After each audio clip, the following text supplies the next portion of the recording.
in the quiet hills just beyond the village. Mira the deer tiptoed through tall grass. The morning was calm, and birds chirped softly from the olive trees. Mira loved listening to the world wake up. But today, something tugged at her heart. Down below, in a small house with crumbling walls, a widow knelt beside her two sons. Her face looked worried. Mira paused, ears turning toward the home. Mira stepped closer, hiding behind a fig bush. The woman was speaking softly. "We have nothing left," she told her boys. "The creditor is coming. He might take you away." The boys looked frightened. Mira's heart ached. She didn't understand all the words, but she could feel the fear. What could be done? How could she help?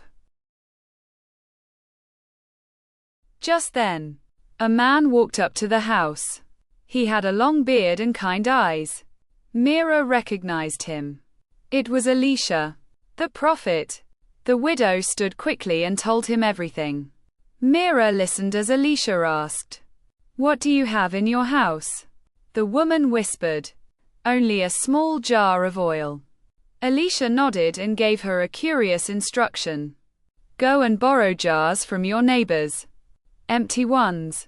As many as you can." The widow hurried off, and her boys followed. Mira trotted behind, careful not to be seen. They knocked on doors, asked for jars, and gathered them in their arms. People looked puzzled but offered help. Mira peeked from corners and hedges. Some jars were big, others tiny, clay, wood, and even one made of brass. The boys giggled as their arms filled up. Mira smiled. Something special was happening. Back at the house, the family placed the jars in rows. Elisha had gone, but his words stayed. "Go inside and shut the door," he had said. "Then pour oil into all the jars." The widow clutched her tiny flask. Mira crept to the window and peeked in. Could one little jar really fill all these?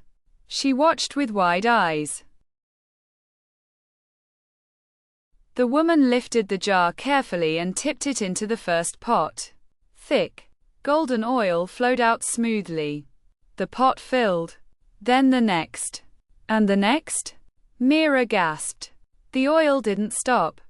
It poured and poured, smooth and steady like a stream from the hills. The boys passed jars quickly, their faces glowing with joy. Mira's heart fluttered. It was a miracle. Jar after jar filled to the brim. Mira watched in awe as the little flask remained full. Not a drop less.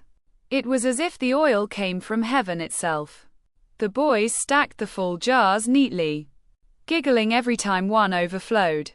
The widow's face shone with peace. Mira had never seen joy like this before.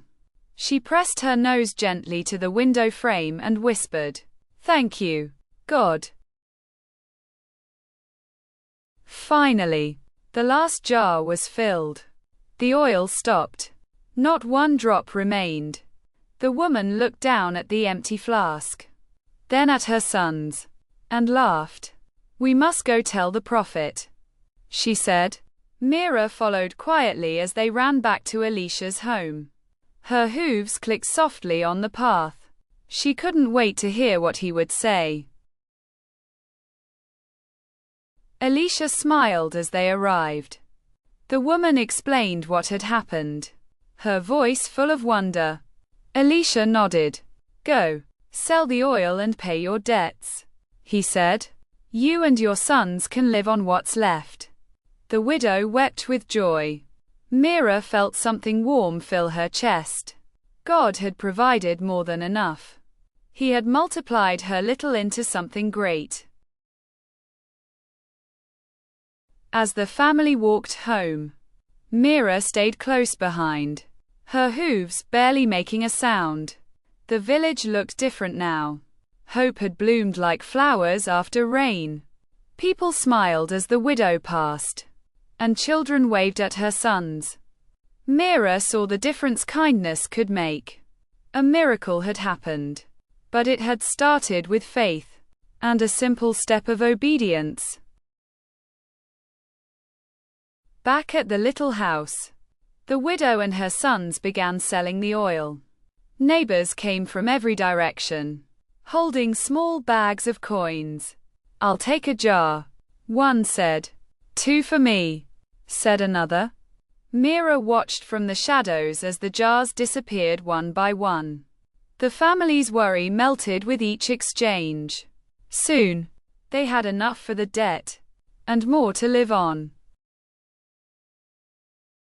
That night, under the olive trees, Mira looked up at the stars.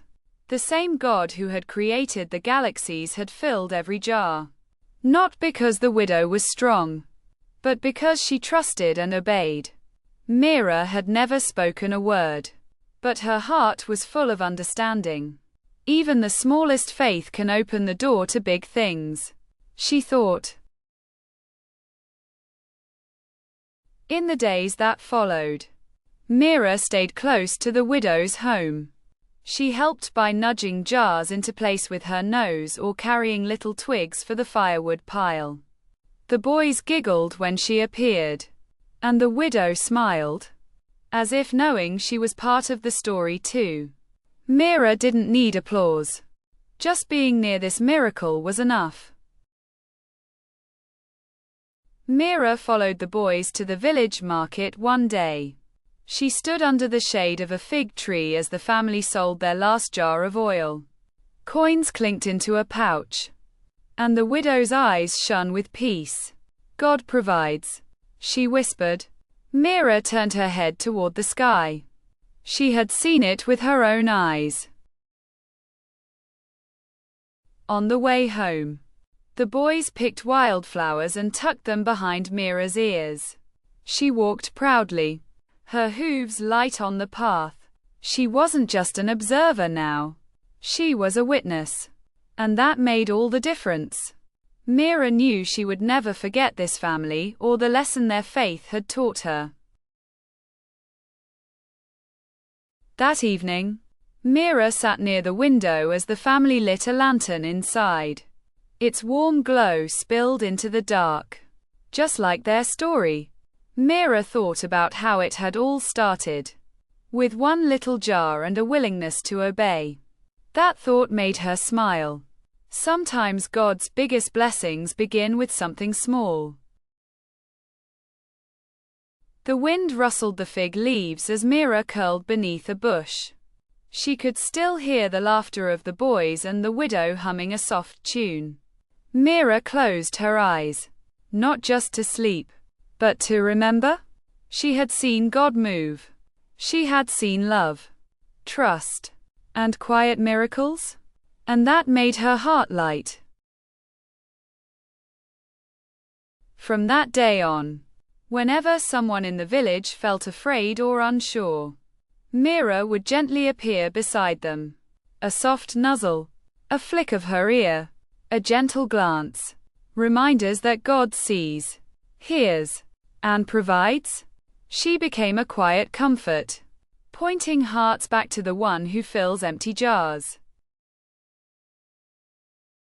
One evening, Mira stood on a hill overlooking the village. Lamps twinkled like stars, and the olive trees swayed below. Mira whispered a quiet prayer of thanks, not for a big sign or loud moment, but for the soft, steady truth she had seen. God is faithful, even in the smallest things. Mira learned that when we trust and obey God, even with something small, He can turn it into more than enough. God's miracles begin when we believe and act in faith, just like the widow did with her little jar of oil.